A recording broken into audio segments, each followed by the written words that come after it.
Good afternoon. I would like to analyze something that I have been thinking about the defeat of Kamala Harris.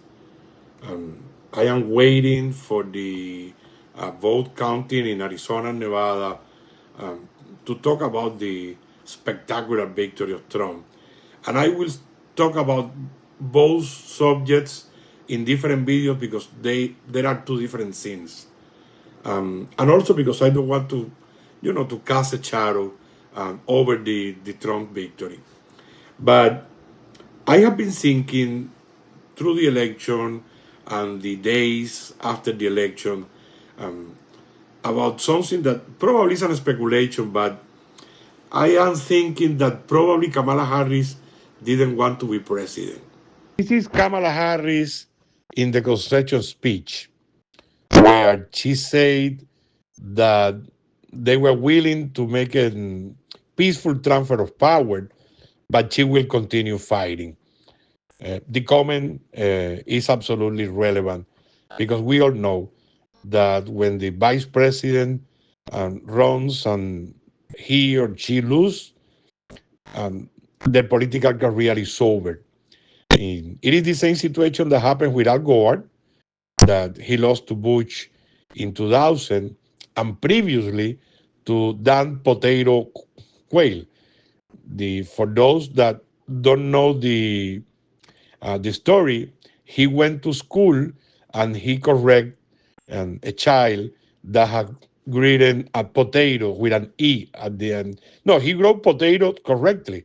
So Dan Quayle said, no, it's wrong. It's with an E at the end.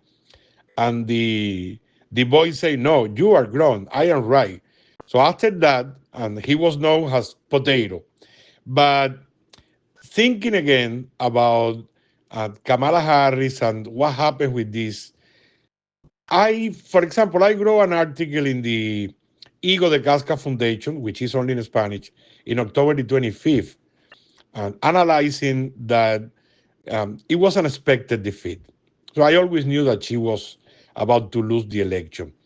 But over the days, thinking again, um, I am suspicious that probably she didn't want to be president.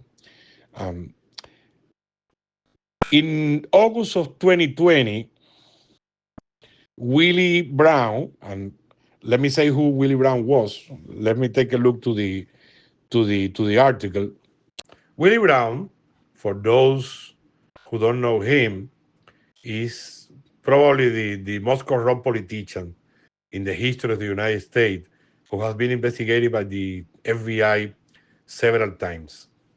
Willie Brown was born in 1934, and Kamala was born in 1964. So there was a difference of 30 years between them. Um, Willie Brown met Kamala in the early 90s. She had graduated from law school in 1989, and he appointed her to two very lucrative commissions in California, for which she didn't have the knowledge, the experience, or the credential. And after that, she continued her career as California Attorney General, um, senator for California in a race that she didn't compete with any Republican opponent. So she ran against another Democrat, and finally vice president of the United States. But in August of 2020, take a look to the article. Willie Brown um, published this article saying that Kamala should say no to the offer of being vice president. And the argument it is that the position of vice president doesn't have real power. He was right. So he suggests her to ask Biden for the position of attorney general, which has real power, according to what he textually wrote in the article. But probably Willie Brown, knowing that she was not very brilliant, was suggesting her to take a different path that will preserve her political career and not to get engaged in the vice president position because um, he's corrupt, but he's a very experienced politician. and he knew what was about to happen. And so the facts after 2020 have been demonstrating that he was right. There have been many moments where Kamala has said horrible things that she was not supposed to say. For example, when she was in the rally in a church and two boys were screaming, Jesus Christ is Lord, and she was able to say, okay, you are welcome here.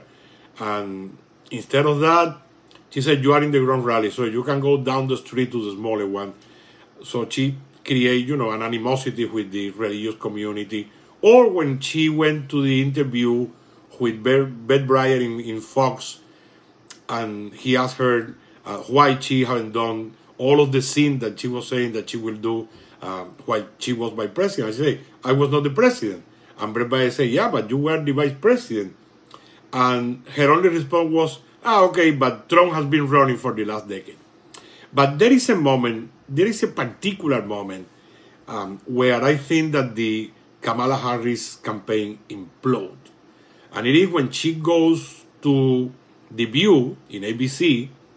As we know, The View is a completely friendly outlet, very Democrat, very anti-Trump. And I am completely sure that she received those questions ahead of time.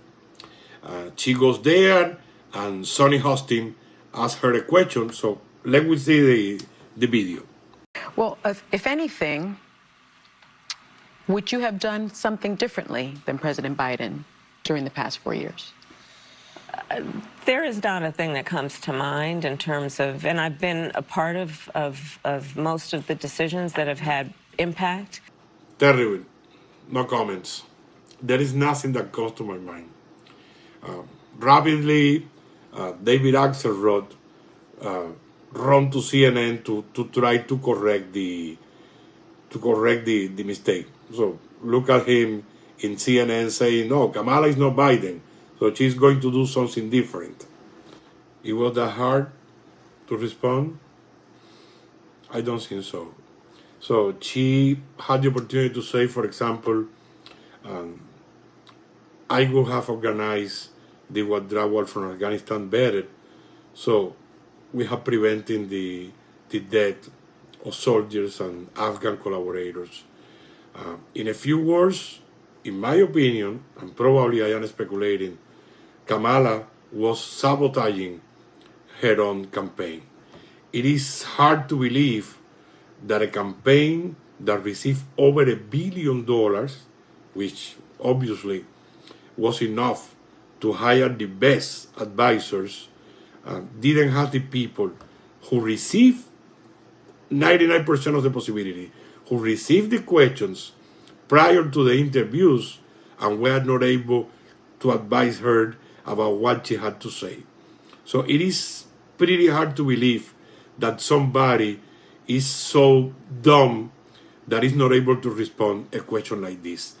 I had said that Kamala had a mission impossible to try to look like the candidate of the change, of a new moment, pass the page, and to make Trump looks like the incumbent.